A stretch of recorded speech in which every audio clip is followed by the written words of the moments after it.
To the feckless, hypocritical, virtue-signaling Democrat leaders of America. You took the time to kneel for George Floyd so you could pretend to care about black people, but I know the truth you continue to ignore. So now allow me to call you on the carpet for your many failures in the black community that you refuse to acknowledge.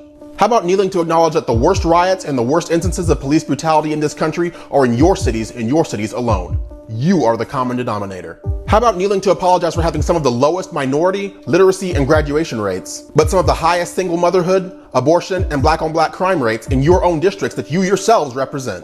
How about kneeling for the millions upon millions of black children who never got a chance to live because your friends over at Planned Parenthood butchered them before they even had a chance to be born? How about kneeling for the untold numbers of my ancestors who were lynched by your former counterparts in the KKK for simply daring to ask to be treated as equals? They didn't get justice, and even today, by kneeling and apologizing for your white privilege, you still don't treat us as equals. You feel like you have to apologize for your privilege because deep down, you still think that you're better than us by default. If you'd actually held your friend Amy Klobuchar accountable for not prosecuting Derek Chauvin when she had the chance to after he had 10 complaints filed against him in his 19 years with the Minneapolis police force, maybe George Floyd would still be alive. The fact of the matter is, if you had to take a knee for every black life lost needlessly due to your failed leadership, you would be on your knees forever.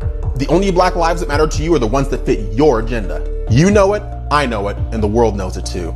Your party is the one that filibustered for months to prevent the passage of the Civil Rights Act of 1964.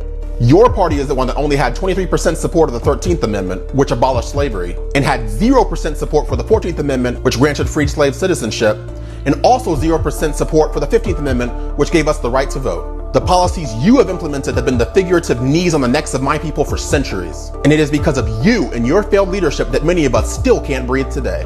But I've got news for every last one of you. If you think all you have to do is shamelessly pander and kneel to get the support of people like me, if you think you can wear the kente cloths of the Ashanti, an African tribe known for selling their own people into slavery, if you think you can tear down statues and rename buildings and roads to hide your sordid history from everyone, if you think that's all it takes to win over my people, if you think our skin color will keep us from thinking critically, you've got another thing coming. I'm Damani Felder, and that was absolutely nothing but common sense.